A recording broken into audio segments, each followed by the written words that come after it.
नमस्ते भाई तथा बहनों, आचार्य सूत्र का हमारा वाचन चल रहा है। उसमें हम 5वें चैप्टर की चर्चा कर रहे हैं। 5वें चैप्टर के अंतर्गत आज हम तयो उद्देश्यों, तयो यानी तीसरा उद्देश्य यानी उद्देशक, इसकी हम चर्चा करेंगे। तो सबसे पहले हम सूत्र का उच्चारण करेंगे। आवंती केयावंती लोयसी अपरिग्रहवंती एषुचेव अपरिग्रहवंती। सूत्र है आवंती केयावंती लोयसी अपरिग्रहवंती एषुचेव अपरिग्रहवंती। लोयसी यानी इस जगत में जितने मनुष्य अपरिग्रहवंती यानी अपरिग्रही हैं, वे इन वस्तुओं में मूर्छा न रखने के कारण ही अपरिग्रही है। इन वस्तुओं में मूर्छा न रखने के कारण ही अपरिग्रही है। इस संसार में जितने भी अपरिग्रही मनुष्य हैं, वो अपरिग्रही क्यों कहलाते हैं? क्योंकि जो भी वस्तु है, धन धान्य विपद चौपद, जो भी वस्तु है, आभ्यंतर परिग्रह बाह्य परिग्रह है, उनके प्रति उनका अटैचमेंट है, डिटैचमेंट है उनसे उनका, इसीलिए वे अपरिग्रही कहलाते हैं। क्योंकि जब तक हमारी पदार्थ के प्रति अटैचमेंट होता है, मूर्छा होता है, तब तक हम अपरिग्रही नहीं कहलाते हैं। जब अपरिग्रही हो जाते हैं तो हिंसा, झूठ, चोरी उनसे उठ जाते हैं ऊपर। यानी जब तक परिग्रह का भाव रहता है, अटैचमेंट का भाव रहता है, आसक्ति का भाव रहता है, तब तक व्यक्ति क्या करता है? हिंसा करता है, झूठ बोलता है, चोरी करता है। इसीलिए कहा है कि जो न पदार्थ का संग्रह करता है और न उसमें मूर्छा रखता है, वही अपरिग्रही कहलाता है। अपरिग्रही होगा वो पदार्थ जो है उसमें न आसक्ति रखेगा, न मूर्छा रखेगा, न ममत्व करेगा। और वो भाव जब नहीं होगा तब हिंसा, असत्य उनका भी आचरण नहीं करेंगे। सोचा वही मेहावी पंडियाणम निशाभिया समियाय धम्मे आर्य एवं पवेदीते। सोचा वही मेहावी, तीर्थंकरों ने समता में धर्म कहा है। समिया का मतलब है समता। तीर्थंकरों ने समता में धर्म कहा है। समिया धम्मे ने समता में, आर्य का मतलब तीर्थंकरों ने, पवेदीते का मतलब कहा है। सोचा है सुन करके, सोचा वही मेधावी, सुनकर मेधावी क्या करे? उसे हृदयंगम करे। निशाम यानी सुन करके, आचार्य की ये वाणी जो है उसे सुन करके मेधावी साधक उसे हृदयंगम करे। हृदयंगम का मतलब अप्लाई करे, केवल सुने नहीं। व्यक्ति सुनता तो है टन भर, लेकिन अप्लाई करता है कण भर। तो जो तीर्थंकरों ने कहा है, तीर्थंकरों ने क्या कहा है? समता को धर्म कहा है। समया धम्म मुदा हरे मुनि, समता को ही धर्म कहा है। और अरहत वंदना में हम प्रतिदिन गाते हैं, धर्म है समता हमारा, कर्म समता मय हमारा, साम्य योगी बन हृदय में स्रोत समता का बहाई। तो धर्म हमारा क्या है? समता ही धर्म है। और सामायिक का मतलब भी क्या होता है? समता। सामायिक करे इसका मतलब आप समता की साधना कर रहे हैं। तो समता की साधना 48 मिनट के लिए करते हैं, उसका प्रभाव भी कई घंटों रहना चाहिए। इधर सामायिक पूरी की और वापस हम गुस्से में आ जाते हैं, इसका मतलब है अभी तक हमें समता की साधना सदी नहीं है। सामायिक करने का मतलब है समता की साधना।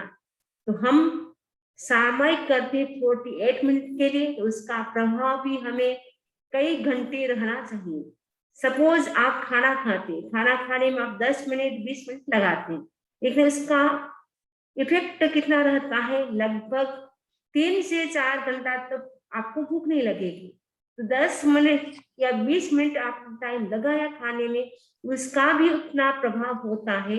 हम 48 मिनट के लिए समता की साधना करते हैं, उसका प्रभाव तो कई घंटों रहना चाहिए। एक तरफ हम समता की साधना करते हैं, दूसरी तरफ जैसे सामायिक पूरी होती है तो हमें लगता ही नहीं कि हमें सामायिक की है। तो सामायिक का प्रभाव रहना चाहिए। घर वालों को भी लगे कि हाँ ये सामायिक करके आए हैं, ये अभी गुस्सा नहीं करेंगे, क्योंकि वो सामायिक की समता की साधना करके आए हैं। जहिर्थमय संधि जोशी एवं नत्थ संधि दुजोसी भवती तभा बेमी णोणिहिज वीर्यम। भगवान महावीर ने कहा, जैसे मैंने ज्ञान, दर्शन और चारित्र की समन्वित आराधना यह की है, वैसी आराधना अन्यत्र दुर्लभ है।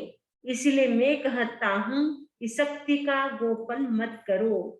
णोणिहिज वीर्यम, वीर्यम का मतलब शक्ति, णिहिज का मतलब छिपाना, णो का मतलब नहीं छिपाना। जो हमारे भीतर जो एनर्जी है, शक्ति है कि हम स्वाध्याय कर सकते हैं, हम ध्यान कर सकते हैं और हम प्रवचन भी सुन सकते हैं। हमारे में शक्ति है तपस्या करने की, ज्ञान, दर्शन, चारित्र की आराधना करने की। लेकिन हम क्या करते, अपनी शक्ति होते हुए भी कहते हैं हम तो नहीं कर सकते, हम तो उपवास नहीं कर सकते, हम ध्यान नहीं कर सकते। शक्ति है तो भगवान महर्षि स्वामी कहते उसको छुपाओ मत।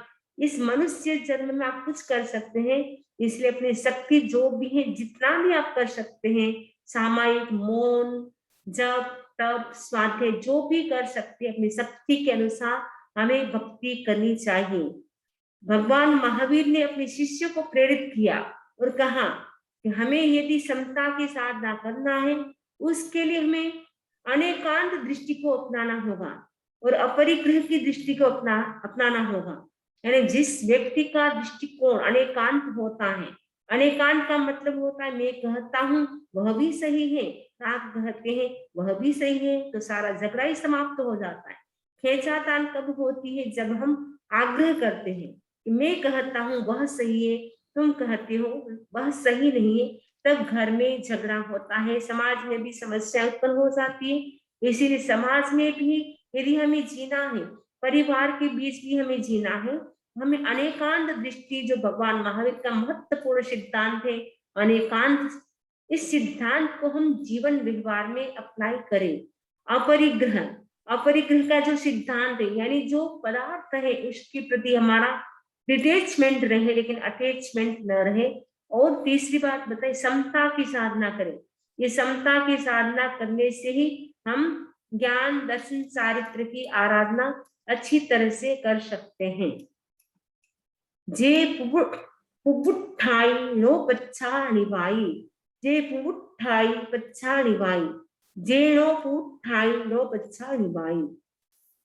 जे पुबुठाई, जो कोई पुरुष पुट है पहले उठता है, नो पच्छाणी बाई, और जीवन पर्यंत उत्थित ही रहता है और कभी नहीं गिरता है। नो पच्छाणी बाई बाद में नहीं गिरता है, नहीं उठ गया, उठ गया नहीं धर्म की साधना के लिए उठ गया, जाग गया, वो बाद में नहीं गिरता है।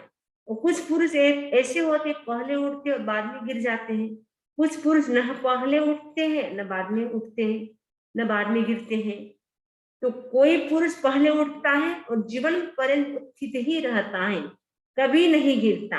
कोई पुरुष पहले उठता है और बाद में गिर जाता है, कोई पुरुष न पहले उठता है और न बाद में गिरता है। यहाँ परिणाम हमारी जो भावधारा है, तो भावधारा के आधार पे सभी मनुष्य समान शक्ति वाले नहीं होते, क्योंकि सबकी शक्ति अलग अलग होती है। तो कुछ पुरुष ऐसे होते हैं शक्ति संपन्न होते हैं, वे क्या करते हैं, उठ जाते हैं, यानी साधना के लिए वो उठ जाते हैं, संयम स्वीकार कर लेते हैं और लाइफ लॉन्ग वो संयम की, चारित्र की अच्छी तरह से उसका पालन करते हैं। कभी भी वो वापस मुड़ करके नहीं देखते हैं, सिंह वृत्ति से संयम स्वीकार करते हैं और सिंह वृत्ति से ही उसका पालन करते हैं। एग्जाम्पल आता है, जो शालिभद्र थे, धन्ना अणगार थे, उन्होंने सिंह वृत्ति से संयम स्वीकार किया था और लाइफ लॉन्ग तक सिंह वृत्ति से ही उनका पालन किया। जो गणधर होते हैं, जितने भी तीर्थंकरों के अलग अलग गणधर होते हैं, किसी के 11, किसी के 84, जो भी गणधर होते हैं वो लाइफ लॉन्ग सिंह वृत्ति से ही संयम का पालन करते, लेते भी सिंह वृत्ति से दीक्षा है और उसका पालन भी वो सिंह वृत्ति से ही, यानी पराक्रम के साथ और पूरे उत्साह के साथ वो पालन करते हैं। और कुछ व्यक्ति ऐसे होते हैं, दीक्षा देते हैं तब बड़ा उत्साह होता है, लेकिन बाद में उनका उत्साह डाउन हो जाता है या वापस वो नीचे गिर जाते हैं, घर चले जाते हैं। ज्ञाता सूत्र कथा में एग्जाम्पल आता है कुंडरिक और कुंडरिक का। तो कुंडरिक होता है राजा वो दीक्षा ले लेता है। दीक्षा का लगभग 1000 वर्ष तक पालन करते हैं। बाद में उनके शरीर में कोई असाध्य रोग हो जाता है। उसके बाद उनका जो भाई पुंडरीक राजा थे उनकी चिकित्सा कराते हैं। चिकित्सा के बाद शरीर स्वस्थ हो जाता है, निरोगी हो जाता है, लेकिन उनके मन में शिथिलाचार आ जाता है। संयम के प्रति जो उत्साह था वो समाप्त हो जाता है और धीरे धीरे करके वो क्या करते हैं, संयम साधना जो स्वीकार की थी, महाव्रत, उनको ही छोड़ देते हैं, त्याग देते हैं और घर पे आ जाते हैं। तो दीक्षा ली तब बड़ा उत्साह था, लेकिन बाद में वो नीचे उनका पतन हो गया, गिर गए। कुछ व्यक्ति ऐसे होते हैं, न पहले उठते हो न फिर गिरते हैं, फिर घर में ही रहते हैं, यानी गृहस्थ होते हैं, तो दीक्षा भी नहीं लेते हैं और गिरते भी नहीं है। इसका मतलब वो गृहस्थ ही होते हैं। सेवी तारी से सिया जे परिणाय लोग मनुष्यो। जो भिक्षु लोक परिग्रह का त्याग कर फिर उसका आश्रय लेता है, वह भी वैसा गृहवासी जैसा हो जाता है। वह भिक्षु भी गृहवासी के समान है, जो परिग्रह का प्रत्याख्यान कर पुनः उसका आश्रय लेता है।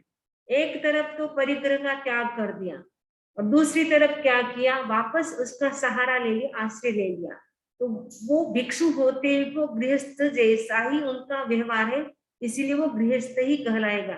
है साधु वेश में, लेकिन वो क्या करता है, परिग्रह रखता है। परिग्रह रखने के कारण साधु वेश में भी उसके लक्षण गृहस्थ जैसे हैं। तो भिक्षु के 3 लक्षण होते हैं। पहला लक्षण है संयोग से विप्रमुक्त, यानी संयोग से विप्रमुक्त रहित होता है। अनगारता, यानी अनगारता का मतलब है साधु के जो 5 महाव्रत है उनका वो पालन करता है। भिक्षणशीलता, यानी भिक्षा लेने वाला होता है। तो गृहस्थ के भी इसके प्रतिपक्ष रूप 3 लक्षण हैं। गृहस्थ कौन होते हैं, जो संयोग होता है, जिनका परिवार के साथ, फैमिली के साथ और जो भी पदार्थ होते हैं उनके साथ उनका संयोग होता है, अटैचमेंट होता है, वो गृहस्थ होता है। दूसरा है गृहस्थ कौन होता है, जो गृहवास में रहता है, घर में रहता है। तीसरा है भोजन पकाता है। तो साधु इनके विपरीत होते हैं। साधु के लक्षण, साधु के कोई संयोग नहीं होता है फैमिली का, न पदार्थ के प्रति, और वो घर में नहीं रहते हैं, भोजन नहीं पकाते हैं। क्योंकि संयोग होने पर, भोजन पकाने पर, परिग्रह होने पर ये तीनों होते हैं। तो भिक्षु भी यदि परिग्रही होता है तो गृहस्थ संबंधी इन तीनों लक्षणों में उसकी प्रवृत्ति होती है। भिक्षु और गृहस्थ के बीच क्या अंतर है, क्या डिफरेंट है? जो अपरिग्रही है वही भिक्षु है, जो परिग्रही है वो साधु वेश में भी गृहस्थ ही है। यदि साधु बन गया, यदि वो परिग्रह रखता है, तो इसका मतलब साधु वेश में भी वो गृहस्थ ही है। एवं न्याय मुनिना पवेदितम यह आणाकंखी पंडिये अणिहे उब्बावररायम जयमाने सया शीलम संपेहाय सुनिया भवे अकामे अझंजे।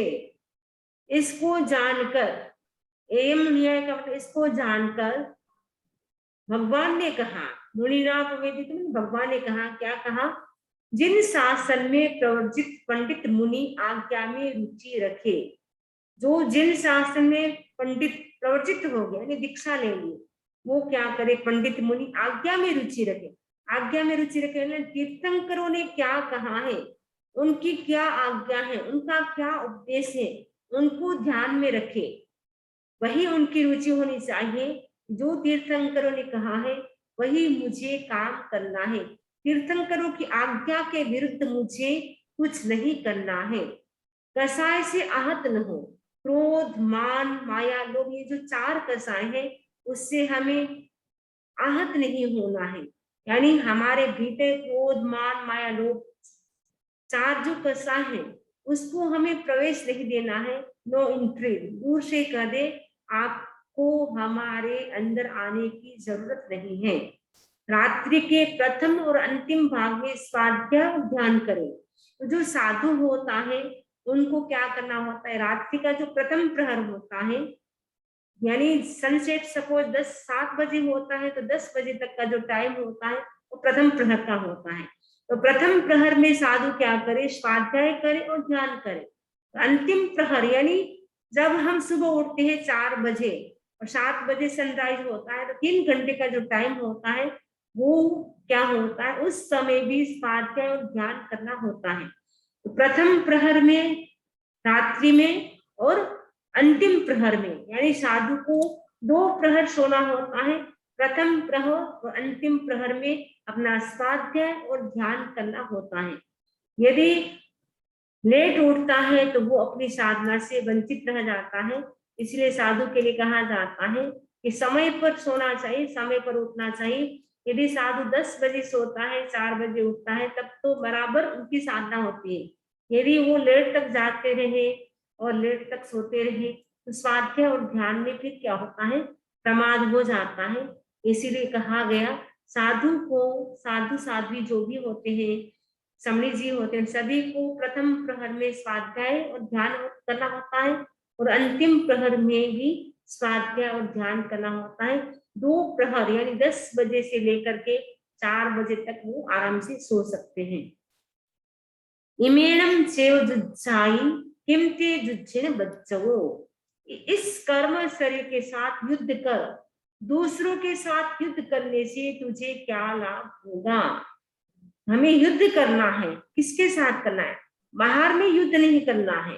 बाहर में अगर हम युद्ध करते हैं तो उससे हमें कोई भी लाभ नहीं होता है। इसीलिए हमें क्या करना है, हमें अपनी आत्मा के साथ युद्ध करना है। अपनी आत्मा के साथ युद्ध करने के लिए हमें क्या करना है, आत्मनिरीक्षण करना है कि मेरे में क्या क्या दोष है, मेरे में क्या क्या अवगुण है। क्योंकि क्रोध, मान, माया, लोभ, राग, द्वेष, विषय वासना, ये सारे दोष हैं। उन दोषों को हमें देखना है। आत्म साक्षात्कार कब होगा, जब हम दोषों को देखेंगे, आत्मनिरीक्षण करें कि हमारे में क्या क्या दोष हैं। उन दोषों को दूर करने के लिए हम क्या करें, आत्मा के साथ युद्ध करें। यानी इन दोषों को हम कैसे दूर कर सकते हैं, उसके लिए हमें क्या करना है, ध्यान करना है, जप करना है, स्वाध्याय करना है। ये हम जब करते रहेंगे तो हमारे भीतर में अनादि काल के क्रोध, मान, माया, लोभ, राग, द्वेष, ये सारे हमारे क्या है, दुश्मन है। तो दुश्मनों को हमें हराना है। तो दुश्मन कब हारेंगे, जब हम युद्ध करेंगे। युद्ध के लिए हमें क्या करना होगा, बार बार उसको हमें छोड़ना होगा। क्योंकि अनादि काल के संस्कार है, तो क्रोध भी आ सकता है, अहंकार भी आ सकता है, माया भी आ सकता है। लेकिन हमें क्या करना है, रोज हमें सजेशन देना है अपने आप को, तुमको यह नहीं करना है। आत्मा के अंदर जो शत्रु है उसको तुम्हें क्या करना है, जीतना है। तो ध्यान के माध्यम से हम जीत सकते हैं, तप के माध्यम से, जप के माध्यम से, प्रवचन के माध्यम से। हमारे भीतर जो संस्कार है अनादि काल के, कसाई के, राग द्वेषी, उन संस्कारों को हमें समाप्त करना है। जब हम युद्ध में जीत जाएंगे तब हमारी जय हो जाएगी। और जय होने से क्या है, आत्मा है, कर्मों से मुक्त हो जाएगी।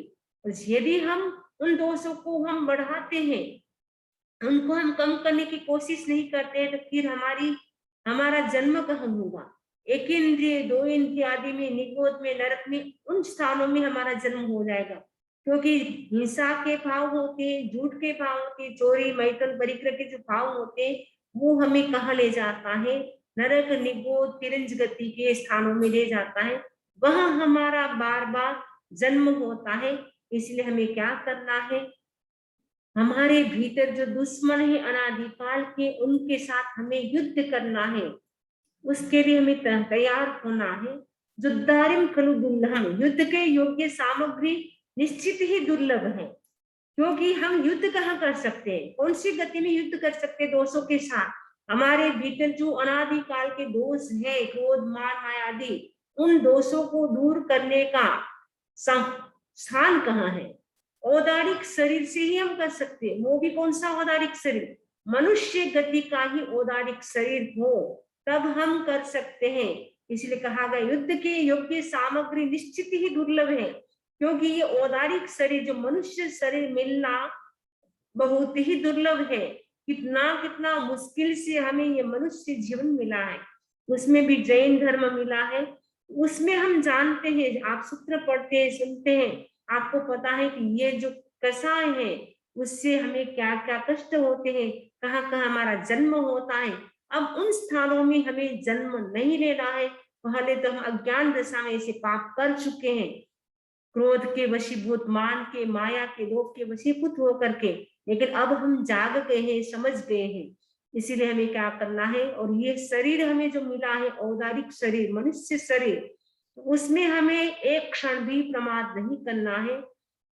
इसलिए कहा गया जब तक बुढ़ापा ना आए, जब तक हमारे शरीर में कोई रोग ना आए, जब तक हमारी जो पांचों इंद्रियां हैं वो कमजोर न हो, उससे पहले ही हमें युद्ध कर लेना चाहिए, यानी धर्म ध्यान कर लेना चाहिए। आत्मा के अंदर जो भी दोष है उन सब दोषों को धीरे धीरे निकाल देना चाहिए, क्योंकि ये दोष क्या करते हैं, हमारे ज्ञान दर्शन चारित्र को नुकसान पहुंचाते हैं।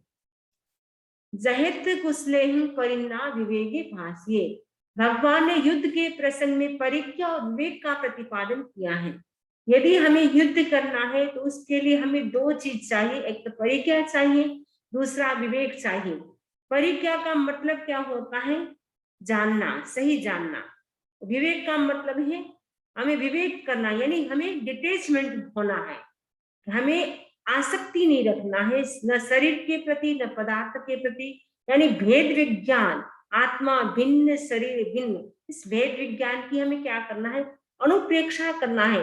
बार बार हमें चिंतन करना है कि मैं आत्मा हूं, मैं शरीर नहीं हूं, बस मेरा शरीर से कोई संबंध नहीं है। इस शरीर का तो पोषण पालन इसीलिए करना है क्योंकि इस शरीर से मैं स्वाध्याय कर सकता हूँ, ज्ञान कर सकता हूँ, जप कर सकता हूँ, प्रवचन सुन सकता हूँ, इसीलिए मुझे ध्यान रखना है। लेकिन रियल में देखे, निश्चय से देखे तो आत्मा और शरीर दोनों ही अलग है, सेपरेट है। तभी तो मृत्यु के बाद शरीर अलग हो जाता है, आत्मा अलग हो जाती है। यदि दोनों एक होते तो कभी भी सेपरेट नहीं हो पाते।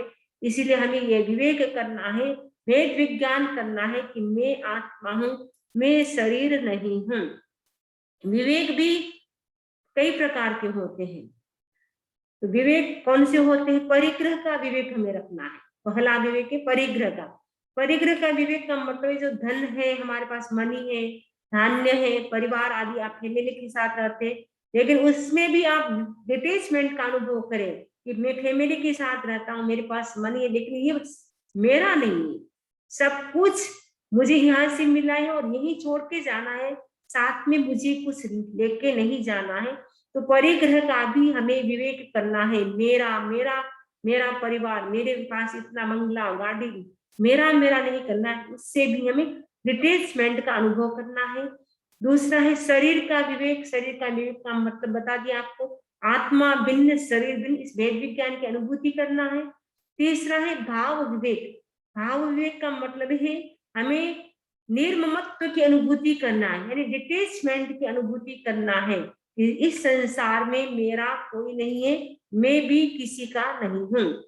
चौथा विवेक है कर्म का विवेक करना है, यानी कर्म से पृथकत्व की अनुभूति करना है, यानी हम कर्म से कैसे अलग हो सकते हैं, क्योंकि अनादि काल से हमारी आत्मा पर जो 8 कर्म लगे हुए हैं, उन कर्मों से हम कैसे मुक्त हो सकते हैं, उसके लिए हमें प्रयास करना है, साधना करना है।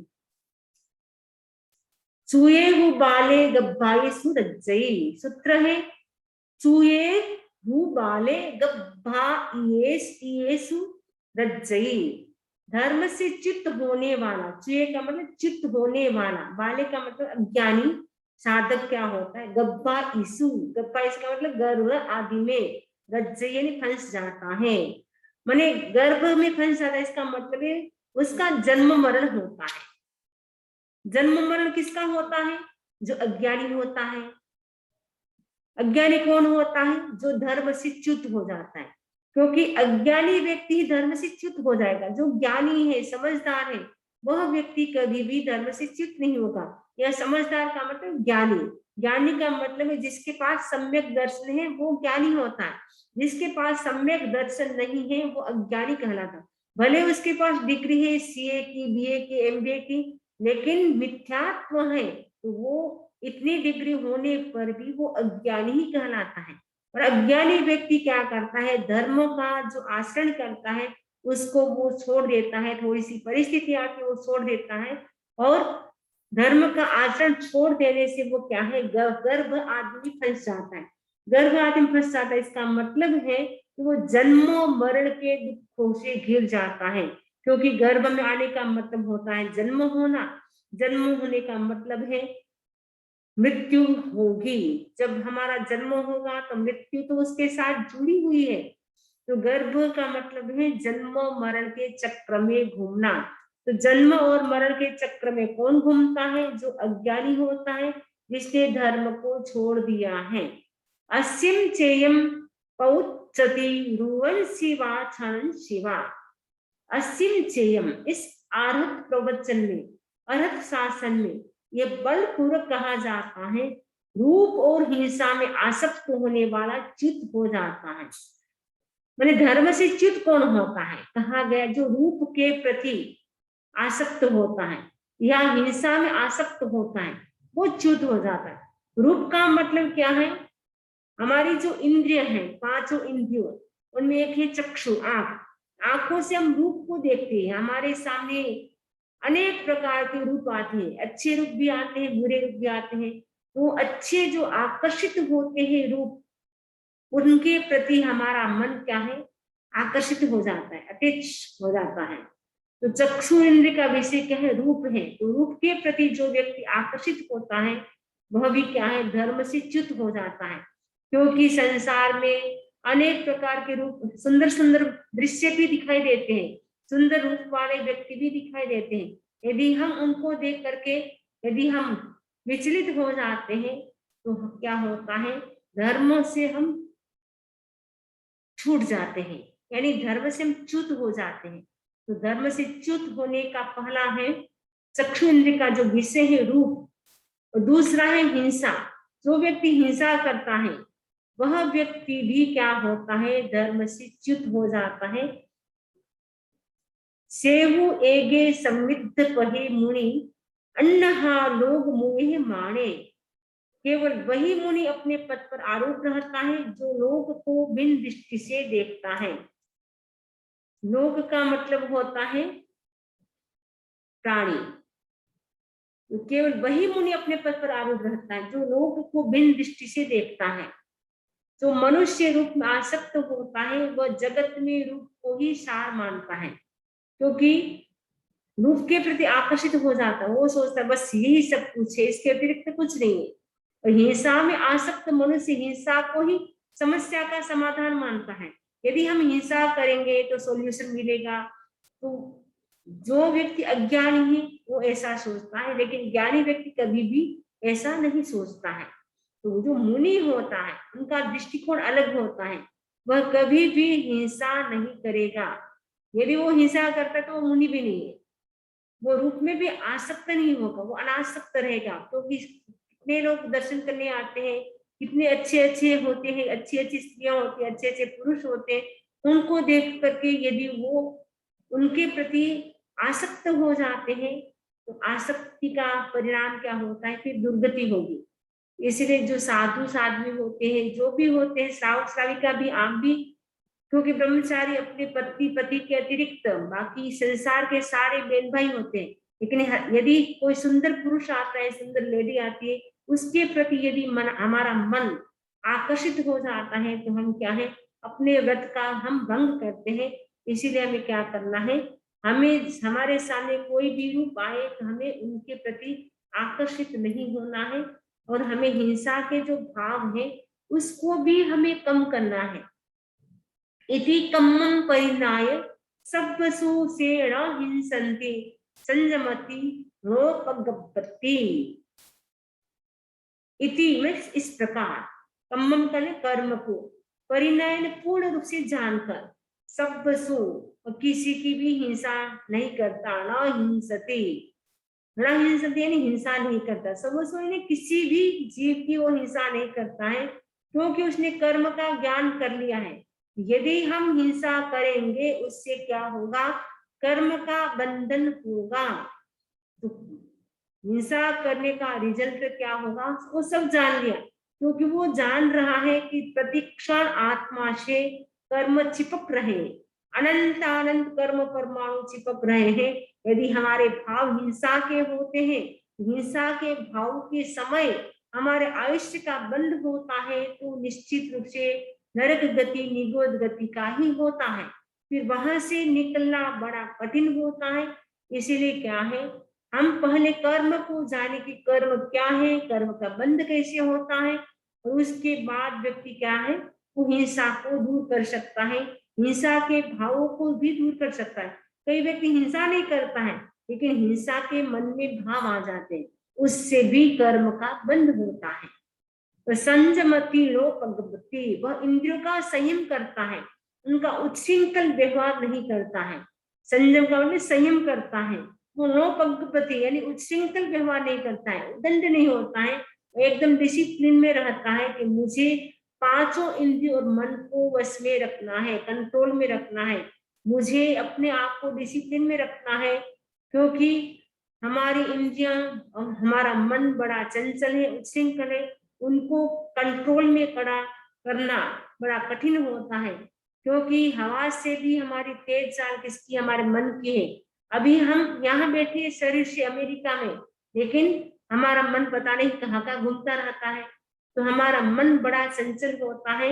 इसलिए आचार्य तुलसी ने गीत में भी कहा है, मुट्ठी में मनड़े ने राख जो, मुट्ठी में मनड़े ने राख जो, हमारा जो मन है उसको मुट्ठी में रखना है, क्योंकि हमारा मन क्या है, बड़ा चंचल है। वो बिना लगाम का घोड़ा होता है, उसको तो लगाम होती है, बिना लगाम वाला घोड़ा कैसा होता है, कूद फांद करता है, वैसे ही हमारा मन रूपी घोड़ा भी बिना लगाम का है, कूद फांद करता रहता है। इसलिए हमें अपने मन को कंट्रोल में करना है। तो मन को कंट्रोल में करने के लिए हम क्या करें, ये प्रवचन सुनना, डीप ब्रीदिंग करना, वो सारे साधन है मन को कंट्रोल में करने का। हम मन को कंट्रोल में रखें, जितना हम कंट्रोल में रखेंगे कूद फांद कम करेगा और कर्म का बंध भी कम होगा। वह मानो प्रत्ययम सायम, प्रत्यय प्रत्येक व्यक्ति का, सायम का मतलब सुख और दुख अपना अपना होता है। सुख भी अपना अपना होता है, वैसे दुख भी सबका अपना अपना होता है। तो सुख अपना होता है, अपना अपना होता है, साधक इसको निकटता से देखे। ये सुख और दुख अपना अपना होता ही हमारे लिए क्या आलम्बन सूत्र है।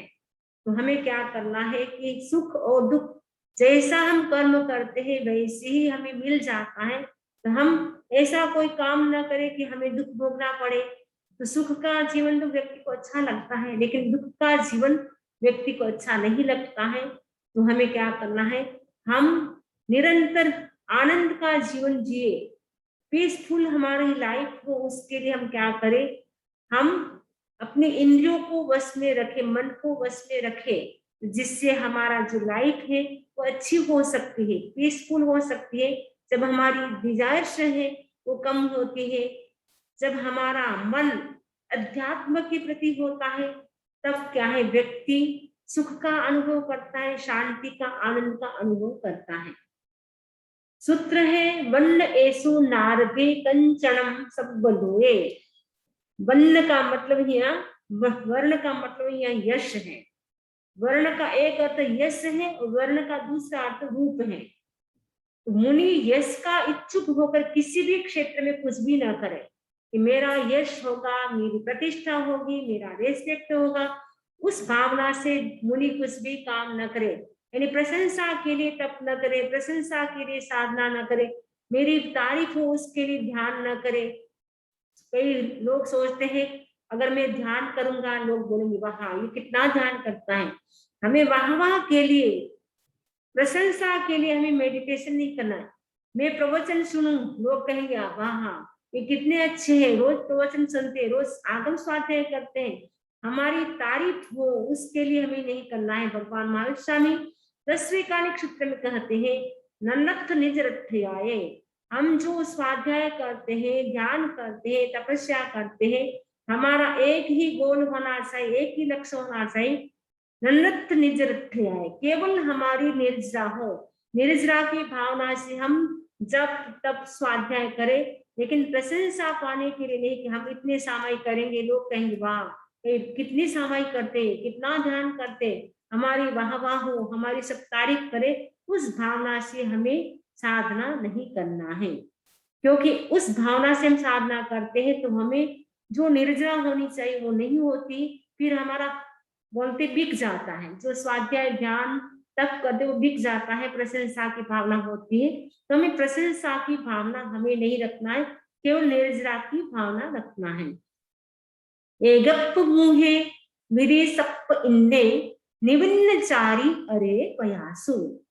एगप्प मुहे, एक ही लक्ष्य रहे कि हमें मोक्ष जाना है और कोई लक्ष्य नहीं, क्योंकि जो सर्प होता है वो सीधा सीधा चलता है, कहीं भी टेढ़ा मेढ़ा नहीं चलता, एक ही लक्ष्य होता है, बिल के अंदर जाना है। वैसे हमारा भी लक्ष्य एक ही होना चाहिए कि हमें मोक्ष को प्राप्त करना है। अल्टीमेटली गोल हमारा क्या है? मोक्ष है, कि हमें मोक्ष जाना है। इसीलिए हमें हमारे सामने कोई भी परिस्थिति आए, कोई भी रूप रंग आए, हमें उसके प्रति क्या है? अटैचमेंट नहीं रखना है, आसक्ति का भाव नहीं रखना है। आसक्ति का मतलब क्या है? जो आ सकती है लेकिन जो जा नहीं सकती है, उसका नाम है आसक्ति। तो हमें क्या करना है? आसक्ति, जो जैन दर्शन का शब्द है आसक्ति, और इंग्लिश में हम बोलते हैं अटैचमेंट। तो हमें क्या करना? अटैचमेंट को हमें कम करना है। तब हम क्या है? एक लक्ष्य बना के रखे, हमें अटैचमेंट कम करना है। तो हमारा लक्ष्य एक ही रहे कि हमें मोक्ष को प्राप्त करना है, और हमें कहीं पर भी इधर उधर जाना नहीं है। से वसुमम सब समन्ना गय पन्नानेनम अप्पानेनम अकरणिजम पावम कम्मम। संयमी साधक के लिए पूर्ण सत्य प्रज्ञ अंतःकरण से पाप कर्म अकरणीय है। जो संयमी, वसुमन का मतलब संयम, जो साधक होता है उनका धन क्या होता है? संयम ही उनका धन होता है। तो संयम कौन सा होता है? सम्यक दर्शन, सम्यक ज्ञान, सम्यक चारित्र ही साधु का धन होता है। गृहस्थ के लिए तो बैंक बैलेंस होता है, वो धन होता है। इसीलिए कहा जाता है साधु के पास यदि पैसे हो तो साधु की जो कीमत होती वो कोड़ी की हो जाती। यदि गृहस्थ के पास पैसे न हो, बैंक बैलेंस न हो, तो उनकी भी कीमत कोड़ी की हो जाती है। तो साधु के लिए बैंक बैलेंस रखना कल्पना नहीं है, अगर होता है तो उसकी कोई भी कीमत नहीं होती है। उनका क्या है? चारों ओर से सब लोग बोलेंगे अरे साधु बन करके देखो कैसे व्यवहार करता है, उनकी निंदा होती है। और गृहस्थ के पास यदि कुछ नहीं होता है तो भी बोलेंगे अरे इसके घर में कुछ भी नहीं, कितना गरीब है बेचारा, पालन पोषण भी परिवार का नहीं कर पाता है। तो गृहस्थ के पास मनी नहीं हो तो उनकी भी निंदा होती है, और साधु के पास हो तो साधु की भी निंदा होती है। इसीलिए कहा गया साधु का धन क्या है? सम्यक दर्शन, सम्यक ज्ञान, सम्यक चारित्र, इनकी साधना करना ही साधु का धन है। तो साधु को तो बस अपना लक्ष्य एक ही रखना चाहिए, मुझे अवसर मिला है, मैंने संयम जीवन स्वीकार किया है, मुझे पूर्ण रूप से जागरूकता से पालन करना है। तमनो अन्वेषिम, साधक उसका अन्वेषण न करे, यानी प्रज्ञावान साधक के लिए पाप कर्म अकरणीय होता है। जो प्रज्ञावान है, जिसने जान लिया है मनुष्य जीवन कितना दुर्लभ है, मैंने संयम जीवन को भी स्वीकार कर लिया है, अब मुझे पाप नहीं करना है। जो 18 पाप है, पाप एक नहीं 18 पाप, 18 पाप्स है, तो 18 जो पाप है उनको मुझे नहीं करना है। इसलिए वह उसका अन्वेषण न करे। अब उसको करना ही नहीं, फिर उसकी खोज क्यों करे? जिस रास्ते हमें जाना ही नहीं उस रास्ते का हम क्यों पूछे ये रास्ता कहाँ जाता है? हमें पाप करना ही नहीं है तो हम पाप के बारे में क्यों सोचे, उसके हम क्यों रिसर्च करें, क्यों शोध करें, उसके सामने भी न देखे। जम सम्मम पिपासा तम मोणम पिपासा, जम मोणम पिपासा तम सम्मम पिपासा। तुम देखो, पासा का मतलब देखो, जो सम्यक है वह ज्ञान है, जो ज्ञान है वह सम्यक है। मैंने ज्ञान कौन सा है? जो सम्यक है, यानी जिसके पास सम्यक्त्व है वही ज्ञान है, और जिसके पास सम्यक्त्व नहीं है वो ज्ञान नहीं है, वो अज्ञान है। पहले मैंने बताया अभी कि जिसके पास मिथ्यात्व है उसके पास कितनी डिग्री हो, लेकिन वो ज्ञान नहीं, वो अज्ञान है, क्योंकि पात्र का भेद है। ज्ञान दोनों के पास सेम है, लेकिन पात्रता का अंतर है। एक व्यक्ति के पास सम्यक्त्व है और एक व्यक्ति के पास मिथ्यात्व है। सेम नॉलेज है दोनों का, लेकिन जो सम्यक्त्व है उसका तो ज्ञान ज्ञान कहलाता है। जिसके पास सम्यक्त्व नहीं है उसका ज्ञान मिथ्यात्व कहलाता है। इसलिए कहा गया जो सम्यक है वही ज्ञान है, जो ज्ञान है वह सम्यक है। तो ज्ञान होगा वो सम्यक होगा किसके पास? सम्यक्त्व के पास। सम्यक्त्व का ज्ञान ही ज्ञान कहलाता है, मिथ्यात्व का ज्ञान कभी भी ज्ञान नहीं कहलाता है। इसलिए हमें क्या करना है? मिथ्यात्व को छोड़ना है। मिथ्यात्व का मतलब है विपरीत श्रद्धा। जो 10 प्रकार के मिथ्यात्व है, धर्म को अधर्म समझना, अधर्म को धर्म समझना, जीव को अजीव समझना, अजीव को जीव समझना, मार्ग को कुमार्ग समझना, कुमार्ग को मार्ग समझना, मुक्त को अमुक्त समझना, यानी जो मोक्ष हो गए उनको कहना अभी तक उनका मोक्ष नहीं हुआ, जो मोक्ष नहीं हुए उनको कहना इनका मोक्ष हो गया। ये सारी उल्टी परोपड़ा, उल्टा जो हम एक्सप्लेन करते वो सब होने से मिथ्यात्व आता है। हमें क्या करना, उस ऐसे 10 प्रकार के जो मिथ्यात्व है उनको हमें छोड़ना है, तब हम सम्यक्ति बन सकते हैं। सम्यक्ति बनने के लिए हमारा जो अनंतानुबंधित जो क्रोध मान माया लोभ सम्यक्त्व मोहनीय मिथ्यात्व मोहनीय मिश्र मोहनीय जो 7 प्रकृति है, जब उनका उपशम होता है तो औष्मिक सम्यक्त्व की प्राप्ति होती है। जब थोड़ा उपशम होता है, थोड़े कसा तो उपशम होते, थोड़े क्षय होते, तब क्षयोपस्मिक सम्यक्त्व की प्राप्ति होती है।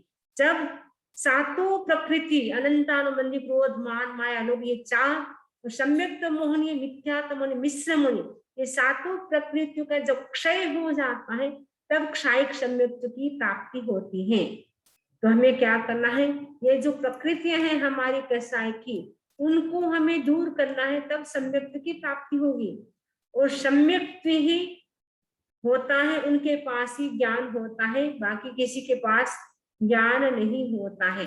हमें सम्यक्त्व को प्राप्त करना है और सम्यक्त्व प्राप्त होने के बाद हमारा जो भोग भ्रमण है वो भी सीमित हो जाता है, लिमिट में हो जाता है कि हम अमुक समय के बाद तो श्योर मोक्ष जाएंगे, हमारा मोक्ष का रिजर्वेशन पक्का हो जाता है। एवं सप्तम सीधीलेहिम अधिज्यमाणेहिम गुणासायेहिम वंक समाया देहिम पमत्तेहिम गार मावसंतेहिम। इसका मीनिंग है जिनकी धृति मंद है, धृति का मतलब पेशेंस कम है। आज के व्यक्ति का पेशेंस नहीं, बहुत कम पेशेंस है। थोड़ा सा व्यक्ति होता है पेशेंस खो देता है, धैर्य नहीं है। एक व्यक्ति बीमार हो जाता है, डॉक्टर के पास गया, डॉक्टर से कहा कि मुझे जुकाम लग गई है तो आप प्लीज मुझे मेडिसिन दे। तो डॉक्टर ने मेडिसिन दी। दूसरे दिन देखा कि अभी तक कुछ फर्क नहीं हुआ है, तो वापस वो क्या करता है, दूसरे डॉक्टर के पास चला जाता है। कुछ दिनों के बाद जो पहला जो डॉक्टर था वो मिलता है और कहा आपका कैसे है, मेडिसिन आपकी ठीक है, आपका जुकाम ठीक हो गया। अगर आपका जुकाम ठीक ना हुआ हो तो मैं आपकी मेडिसिन चेंज कर सकता हूँ। उस व्यक्ति ने कहा डॉक्टर महोदय क्षमा करना, मैंने मेडिसिन नहीं, मैंने डॉक्टर को ही चेंज कर दिया। व्यक्ति में पेशेंस नहीं होता है कि हम एक डॉक्टर के पास जो मेडिसिन हमारी चल रही है उसको हम देखे, चेक करें, थोड़े दिन हम ले, उसके बाद हम दूसरे डॉक्टर को दिखाए। यदि ठीक नहीं होता है, एक दिन नहीं हुआ दूसरे दिन तो तुरंत ही दिखाने चले गए, तो कम से कम जो भी जुकाम होती है उसको ठीक होने में 3 दिन तो लगता ही है। लेकिन व्यक्ति में पेशेंस नहीं होता है, व्यक्ति क्या करता है तुरंत ही डॉक्टर को भी बदल देता है। जिनकी धृति यानी पेशेंस मंद है, कम है, जो स्नेहार्द्र है, विषय लोलुप है, मायापूर्ण आचार वाले हैं, प्रमत्त है और जो गृहवासी है उनके लिए ज्ञान सत्य नहीं है। मैंने जिनका जो व्यवहार है, आचार है, वो माया है, छल कपट करते हैं, जो विषय के प्रति आसक्त है, जिसमें पेशेंस नहीं है, वो ज्ञान यानी सम्यक्त्व प्राप्त वो नहीं कर सकता है। सम्यक्त्व प्राप्त करने के लिए हमारा जो छल पूर्ण जो व्यवहार है, माया का व्यवहार है, वो हमें छोड़ना होगा, पेशेंस को बढ़ाना होगा, हमारी जो विषय भोगों के प्रति जो आसक्ति है, अटैचमेंट है, उसको हमें कम करना होगा, हमारा जो प्रमाद है उसको हमें कम करना होगा, तब हमें सम्यक्त की प्राप्ति हो सकती है। लेकिन हमारा मन यदि संसार के जो सुख है उसके प्रति हमारा बार बार आकर्षण बढ़ता रहता है, उसके लिए हम माया भी कर लेते हैं, गुस्सा भी कर लेते हैं, मान माया लोभ ये जो चार कसा है, राग द्वेष कर लेते हैं, उस स्थिति में हमें सम्यक्त की प्राप्ति कैसे होगी? तो सम्यक्त की प्राप्ति करने के लिए हमें क्या करना होगा? हमारा जो कसाय है उसको हम कैसे शांत कर सकते हैं, उसकी हमें साधना करनी होगी। मुनि मोणम समायाए गुणे कम्म शरीरगम। मुनि ज्ञान को प्राप्त कर, मोणम का मतलब ज्ञान को प्राप्त कर, समासाय समायाय का मतलब प्राप्त कर, धुणे कम्म शरीर कम, कर्म शरीर को प्रकंपित करे। तो कर्म शरीर को यदि हमें प्रकंपित करना है, यानी हमारा जो कार्मण शरीर है, तेजस शरीर और कार्मण शरीर, उसमें जो कार्मण शरीर है उसको हमें प्रकंपित करना है, यानी उसको हमें नष्ट करना है, क्योंकि कार्मण शरीर में ही सारे कर्म है वो अटैच होते रहते हैं। यदि कार्मण शरीर ही समाप्त हो जाएगा तो कर्म किसके ऊपर लगेंगे? क्योंकि ये संसार में परिभ्रमण का मेन कोज क्या है? हमारा कार्मण शरीर, यानी उसके ऊपर अनादि काल के कर्म लगे हुए हैं, इसीलिए हमें परिभ्रमण कराता रहता है। कहा जाता है जब तक संसार में जीव रहता है तब तक तेजस और कार्बन शरीर रहता है। शरीर हमारा बदल सकता है, औदारिक शरीर से हम वैद्य शरीर बन सकते हैं, लेकिन तेजस और कार्बन शरीर वही रहते, वो चेंज नहीं होते। शरीर हमारा ऊपर का स्थूल शरीर वो बदलता है, मनुष्य है अभी हम, औदारिक शरीर मिल गया, लेकिन तेजस और कार्बन शरीर तो हमारा पुराना ही है, अनादिकाल का ही है। और देव बन गए तो हमें वैकृत शरीर मिल गया, लेकिन तेजस कार्बन शरीर तो हमारा वही रहेगा। इसीलिए उसके हिसाब से हमें कर्म मिलते रहते, सुख दुख मिलते रहते, क्योंकि अकाउंट हमारे जमा होता है हमारी आत्मा के पास।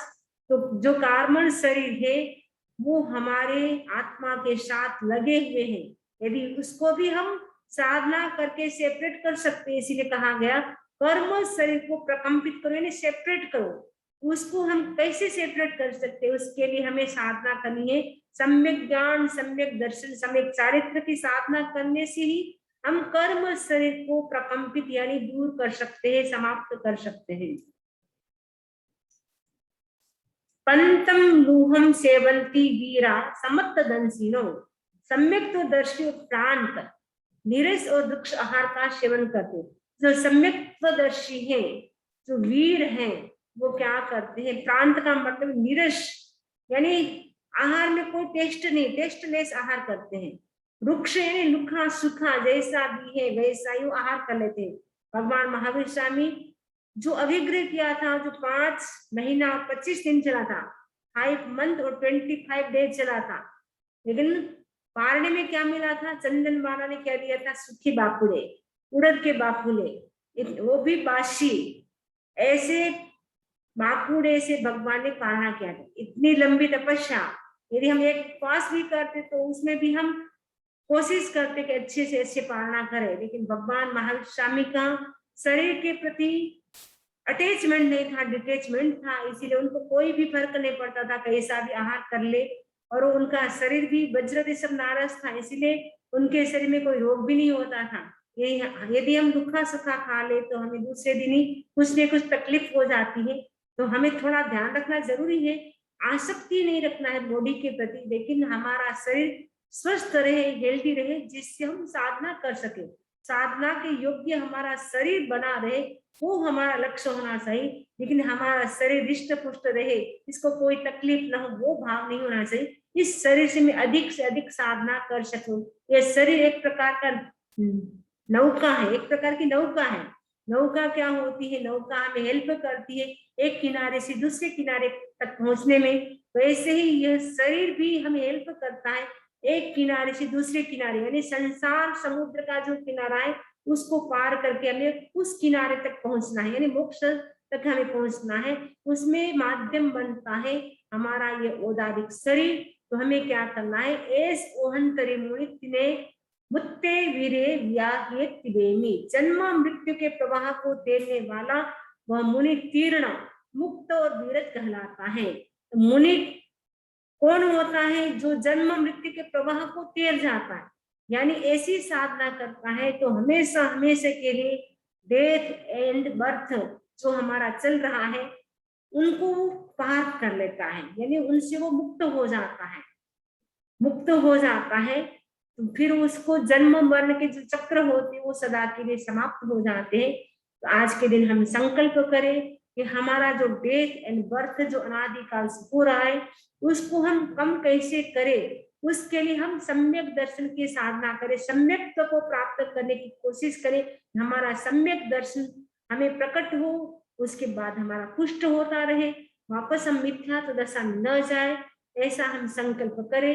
इसी आशा के साथ ओम अरहम ओम अरहम।